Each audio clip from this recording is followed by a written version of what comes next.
नमस्कार दोस्तों, कैसे हैं आप सभी। उम्मीद तो करता हूं बहुत अच्छे होंगे, बहुत स्वस्थ होंगे, बहुत मस्त होंगे। माय डियर फ्रेंड्स, आपको रेगुलर में आपके सामने स्टेट ओपन की तैयारी करने वाले सभी साथियों के लिए रेगुलर ऑनलाइन क्लासेस उपलब्ध करा रहा हूं। दोस्तों, आप जल्दी से आरूष क्लासेस ऐप को डाउनलोड कर लीजिए और वहां से हमारा पेड कोर्स ज्वाइन कर सकते हैं। मामूली सा आपको शुल्क देना होगा, लेकिन तैयारी 100% आपकी बहुत अच्छी हो जाएगी। तो चलिए दोस्तों, आज का जो सेशन रहेगा बहुत इंपॉर्टेंट रहेगा और इसमें हम पढ़ेंगे आनुपातिक मत प्रणाली सिस्टम क्या होता है। तो चलो दोस्तों, शुरू करते हैं आज की इस क्लास को। दोस्तों, जैसा कि मैं आपको रेगुलर नोट्स प्रोवाइड करा रहा हूं, ये सभी नोट्स आपको हमारे आरूष क्लासेस ऐप पर मिल जाएंगे। सबसे पहला लिखा गया है कि आनुपातिक प्रतिनिधित्व का चुनाव प्रणाली के तहत लगभग सभी वर्गों के प्रतिनिधियों को चुने जाने का प्रयास किया जाता है। देखिए, पहली लाइन बहुत क्लियर करा दी। पहली लाइन आपका 100% कॉन्सेप्ट क्लियर कर। भाई, यहां पर चीज बोला मैंने, आनुपातिक प्रतिनिधित्व। आनुपातिक प्रतिनिधित्व का चुनाव जो प्रणाली है उसका प्रमुख महत्व है कि भारत के अंदर निवास करने वाले सभी वर्गों को एक विशेष महत्व प्राप्त होना। तो यहां लिखा गया है आनुपातिक प्रतिनिधि चुनाव प्रणाली के तहत लगभग सभी वर्गों के प्रतिनिधियों को चुने जाने का प्रयास किया जाता है, ताकि कम से कम हर वर्ग की समस्या का समाधान किया जा सके। कम से कम हर वर्ग की समस्या है सरकार तक पहुंचाई जा सके। कम से कम हर वर्ग की समस्या का समाधान करने के लिए सरकार को बाध्य किया जाए। आनुपातिक मत प्रणाली का एक विशेष महत्व होता है। दोस्तों, इस प्रणाली में कोई भी समूह, चाहे वे राजनीतिक दल से हो या फिर हित समूह से हो, अपने मतदाताओं की संख्या के अनुपात में प्रतिनिधि निर्वाचित करवा सकता है। यहां पर एक स्पष्ट तौर पर बात लिखी है और वो स्पष्ट तौर पर जो बात लिखी है वो क्या है, स्पष्ट तौर पर जो बात लिखी है उसको समझना बहुत जरूरी है। दोस्तों, अगर अपन बात करते हैं, यहां लिखा गया है कि इस प्रणाली में कोई भी समूह, चाहे वे राजनीतिक दल से संबंधित हो या फिर वे हित समूह से संबंधित हो, वे अपने मतदाताओं की संख्या के अनुपात में प्रतिनिधि निर्वाचित करवा सकता है। चलो भाई, आगे चलते हैं, नेक्स्ट बात करते हैं। सबसे पहला पॉइंट आ रहा है यहां पर आपके सामने, जेएस मिल। देखिए दोस्तों, जेएस मिल का क्या माना था। जेएस मिल का मानना था कि आनुपातिक प्रतिनिधित्व के एक महान समर्थक थे। यानी जेएस मिल आनुपातिक प्रतिनिधित्व के क्या थे, बहुत बड़े फैन थे, महासमर्थक थे, यानी बहुत ज्यादा इसको सपोर्ट कर रहे थे। क्यों सपोर्ट कर रहे थे, इसका कारण सुन लीजिए। उनके शब्दों में उन्होंने बताया कि किसी भी वास्तविक लोकतंत्र जिसमें समानता पर अगर विशेष बल दिया जाता है, किसी भी अथवा प्रत्येक वर्ग को उसकी संख्या के अनुपात में प्रतिनिधित्व दिया जाता है। यानी उसने अपने शब्दों में लिखा कि भाई, अगर कोई भी देश सभी वर्गों को हितों में साधना चाहता है, कोई भी देश सभी वर्गों का समान विकास करना चाहता है, तो उस देश में आनुपातिक मत प्रणाली होना बहुत जरूरी है, ताकि क्या होगा, सभी वर्गों का विकास हो सके। आगे लिखा गया है, जिस वर्ग को मतदाताओं का बहुमत प्राप्त होगा उसके बहुसंख्यक प्रतिनिधि चुने जाएंगे, लेकिन जहां अल्पसंख्यक वर्ग के मतदाताओं की संख्या कम होगी वहां उनके प्रतिनिधित्व कम होंगे। यहां पर उन्होंने बिल्कुल स्पष्ट तौर पर बात कह दी है और वो स्पष्ट तौर पर बात क्या की है वो मैं आपको वापस समझाने का प्रयास करता हूं। दोस्तों, बिल्कुल स्क्रीन पर आपको स्क्रीन पे नजर आ रहा होगा, क्या लिखा गया है।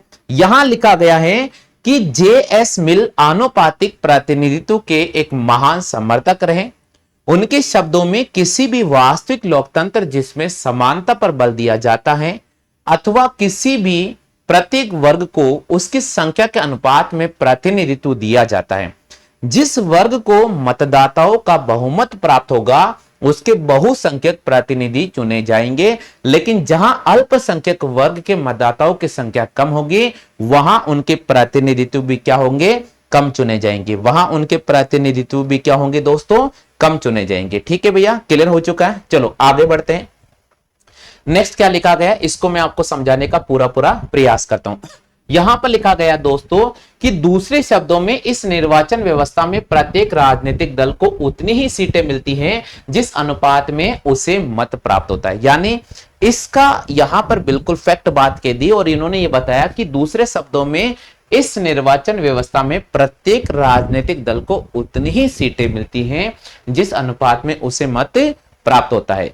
उदाहरण के लिए, सामान्य बहुमत व्यवस्था में यह कई बार देखा गया है कि एक दल को विधानमंडल में सीटें तो अधिक मिलती हैं, लेकिन उसे प्राप्त मतों का प्रतिशत कम मिला है, क्योंकि वहां 50% से कम वोट पाने वाला उम्मीदवार भी निर्वाचित घोषित कर दिया जाता है।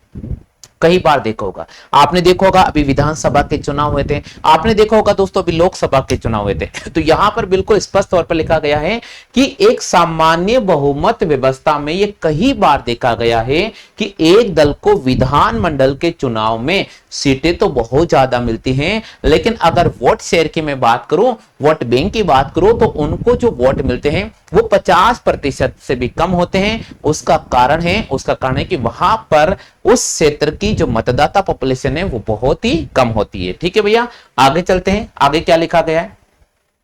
कभी कभी सामान्य बहुमत प्रणाली में ऐसा भी देखा जाता है कि एक विधानसभा क्षेत्र में किसी पार्टी को सीटें तो बहुत ज्यादा मिलती हैं, किंतु उसके वोटों का प्रतिशत बहुत कम होता है। दोस्तों यहां पर लिखा गया है, यहां पर यह स्पष्ट तौर पर लिखा गया है कि आपने देखा होगा जनरली बहुत बार ऐसा होता है कि जब चुनाव होते हैं विधानसभा में तो एक पार्टी को सीटें तो बहुत ज्यादा मिल जाती हैं, यानी वे स्पष्ट बहुमत भी प्राप्त कर लेते हैं, सीटें भी ज्यादा मिलती हैं, लेकिन अगर वोट शेयर की बात करता हूं तो उनका वोट शेयर भी 50% से कम होता है। अब दोस्तों वहां वोट शेयर 50% से कम होने का कारण हो सकता है कि उस क्षेत्र के अंदर जो निर्वाचित प्रत्याशियों की बात करते हैं तो वहां जितने भी चुनाव लड़ने वाले प्रतिनिधित्व थे वो बहुत ज्यादा थे, उनकी संख्या एक से अधिक हो सकती है, तो वहां पर क्या होगा कि वोट जो प्रतिशत होगा वो कम हो जाता है। ठीक है भैया, जैसे 1971 के लोकसभा चुनाव में कांग्रेस पार्टी को कुल 46% मत मिले थे। यहां लिखा गया है कि 1971 की अगर मैं बात करता हूं तो लोकसभा के जो चुनाव हुए थे उसमें कांग्रेस पार्टी को 46% वोट मिले थे, जबकि उसे 522 में से 351 सीटें प्राप्त हुई थी। यानी अगर बात करते हैं सरकार बनाने के लिए 272 सीटें चाहिए थी, सरकार बनाने के लिए 272 सीटें चाहिए थी, लेकिन फिर भी सरकार ने कितनी सीटें प्राप्त कर ली थी, सरकार ने 351 सीटें प्राप्त कर ली थी। अब वोट शेयर की बात करता हूं तो उनका वोट शेयर कितना था, 46%। यानी दोस्तों 50% से कम लोगों ने चॉइस किया उस पार्टी को, फिर भी वो पार्टी एक बहुमत के रूप में अपनी सरकार गठित करती है। इसका रीजन ये है कि हो सकता है कि उस समय चुनाव मैदान में जो प्रत्याशी थे उनकी संख्या एक सीट की अगर बात करता हूं तो 5 से अधिक होगी, 2 से अधिक होगी, 4 से अधिक होगी, इस वजह से वोट शेयर क्या हो जाता है, कम हो जाता है। आगे बढ़ते दोस्तों, आगे लिखा गया है ये वोटों का प्रतिशत तो 50% से भी कम था, जबकि सीटें 66% मिल गई थी। इस कमी को आनुपातिक चुनाव प्रणाली द्वारा सुधारने का प्रयास किया गया है। आनुपातिक प्रतिनिधित्व में चुनाव की जो प्रक्रिया होती है वो प्रमुख रूप से 2 प्रकार की होती है। अब 2 प्रकार कौन कौन सी होती है, उसमें से नंबर 1 की मैं बात करता हूं तो पहला आता है एकल मत संक्रमणीय मत प्रणाली। बहुत महत्वपूर्ण है दोस्तों, यहां से एग्जाम में पक्का क्वेश्चन बनता है। पहला आ रहा दोस्तों एकल मत संक्रमणीय मत प्रणाली। अब दोस्तों क्या होती है ये, इसको भी आप समझने का पूरा प्रयास कीजिएगा। और दूसरी होती है सीमित मत व्यवस्था। चलिए भैया, पहले अपन एकल संक्रमणीय मत प्रणाली को समझते हैं। यहां पर मैंने हर चीज डिफाइन की है, आपको किसी प्रकार की कोई दिक्कत नहीं आएगी। वीडियो को 1 बार नहीं, 2 बार नहीं, 3 बार वॉच करो भाई।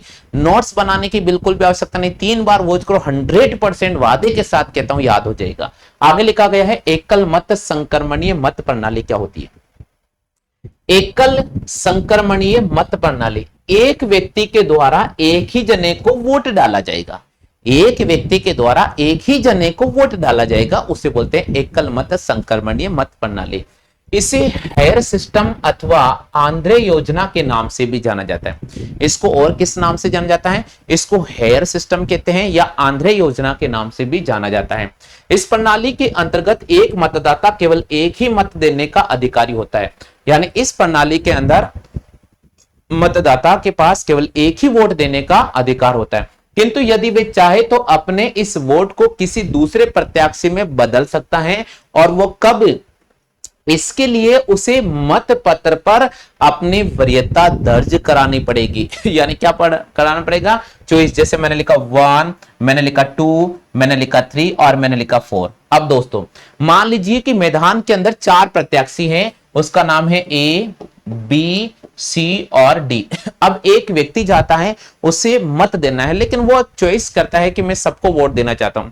तो मान लीजिए उसने पहली चॉइस डी को रख दी है, दूसरी चॉइस उसने ए को रख दी है, तीसरी चॉइस उसने बी को रख दी है और चौथी चॉइस उसने किसको रख दी है, सी को रख दी है। इस प्रकार वो क्या करता है कि वोट तो एक ही डालेगा, लेकिन वो चॉइस दे सकता है। वो क्या दे सकता है, चॉइस दे सकता है। अब ये चॉइस कहां काम आती है दोस्तों? कई बार ऐसा होता है जब राष्ट्रपति के चुनाव होते हैं, राज्यसभा में जब चुनाव होते हैं, उस स्थिति में वोट बैंक बराबर आ जाता है, वोटों की संख्या बराबर हो जाती है, तब ये बहुत ज्यादा काम आती है। अब कैसे काम आएगी वो भी मैं आपको भी सिखा दूंगा। चलो भैया, तो यहां पर समझ में आ गया आपको एकल मत संक्रमणीय मत प्रणाली क्या होती है? वापस में समझाने का पूरा प्रयास कर रहा हूं। देखिए दोस्तों, इसे हेयर सिस्टम अथवा आंद्रे योजना के नाम से जाना जाता है।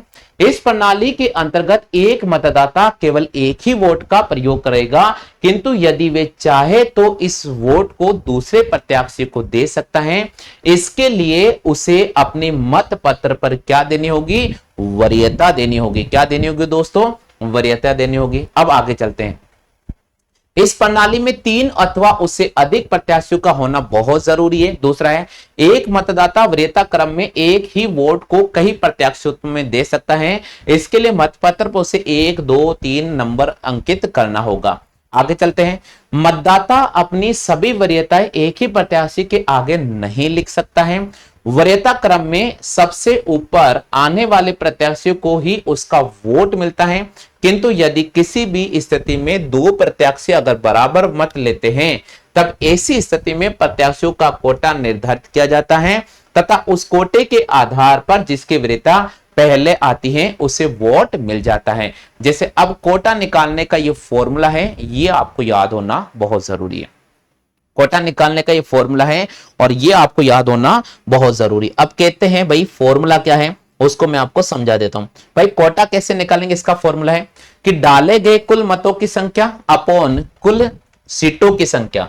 कुल सीटों की संख्या, यहां थोड़ा टाइप में मिस्टेक है दोस्तों, यहां पर कुल सीटों की संख्या लिखनी होगी +1। ये पद्धति भारत के अंदर राष्ट्रपति के चुनाव में अपनाई जाती है और राज्यपाल का चुनाव, राज्यसभा का जो चुनाव होता है, किसका होता है? राज्यसभा। राज्यसभा के जो चुनाव है उसमें भी ये प्रणाली अपनाई जाती है। ठीक है भैया, क्लियर हो चुका है यहां तक? चलो आगे बढ़ जाते हैं। अब दोस्तों हमारे पास में आती है सीमित मत व्यवस्था। ये बहुत महत्वपूर्ण है, सीमित मत व्यवस्था। इसको भी मैं आपको समझा देता हूं कि क्या होती है भैया ये प्रणाली। ये व्यवस्था आनुपातिक प्रतिनिधित्व की एक अन्य पद्धति होती है।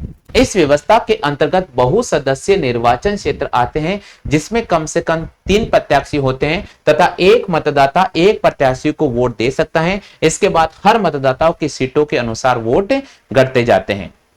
उदाहरण के लिए किसी भी निर्वाचित क्षेत्र में 4 सदस्यों को चुना जाना है, तो ऐसे में मतदाता चाहे तो 2 या 3 प्रत्याशियों को अपना वोट दे सकता है, किंतु वह अपने 5 वोट सिर्फ एक ही प्रत्याशी को नहीं दे सकता है। ऐसा इसलिए किया जाता है कि अल्पसंख्यक वर्ग से कम एक प्रत्याशी का स्थान सुनिश्चित किया जा सके। इस प्रकार उन 5 में से कम एक सीट तो अल्पसंख्यक वर्ग के प्रतिनिधित्व के लिए सुरक्षित हो जाती है। और इस प्रणाली के अधीन यदि एक सीट के लिए 2 सदस्य चुनाव लड़ रहे हैं, तो उसमें जिसे सबसे अधिक मत प्राप्त हो गए उसे विजय घोषित कर दिया जाता है। किंतु यदि 2 या 2 से अधिक प्रत्याशी चुनाव मैदान में हैं, तो उसमें से किसी ने भी बहुमत प्राप्त नहीं किया हो, तो उस चुनाव को पुनः कराया जाएगा। द्वितीय मतपत्र प्रणाली के द्वारा कराया जाता है। इसका अर्थ होता है कि चुनाव कुछ दिनों बाद वापस कराया जाता है। यानी अगर मान लीजिए 2 से अधिक प्रत्याशी हो गए, सबको अगर बराबर वोट मिल गए, तो दोस्तों वहां पर चुनाव कुछ समय बाद में या कुछ दिनों के बाद वापस कराया जाएगा। तो ये प्रणाली कहलाती है सीमित मत प्रणाली। चलिए दोस्तों, आज की क्लास कैसी लगी है इसके बारे में जरूर कमेंट कर दीजिएगा। दोस्तों सबसे पहले मैं आप सभी साथियों को बार बार हाथ जोड़कर रिक्वेस्ट कर रहा हूं कि दोस्तों ये हमारा व्हाट्सएप नंबर है और आप सभी हमारे व्हाट्सएप नंबर पर मैसेज कर दीजिएगा, ताकि मैं आपको संबंधित क्लासों का वीडियो अवेलेबल करा दूंगा और आपको नोट्स अवेलेबल करा दूंगा। दोस्तों अगर आप चाहो तो प्ले स्टोर से जाकर हमारे ऐप को डाउनलोड कर सकते हैं। ऐप डाउनलोड करने के लिए आपको क्या करना होगा दोस्तों, आपको लिखना होगा दोस्तों आरुष क्लासेस। बिल्कुल आप प्ले स्टोर पे जाओ दोस्तों और लिखो भैया आरुष क्लासेस। आरुष क्लासेस अगर आप लिखोगे प्ले स्टोर से हमारे ऐप को डाउनलोड कर लो दोस्तों।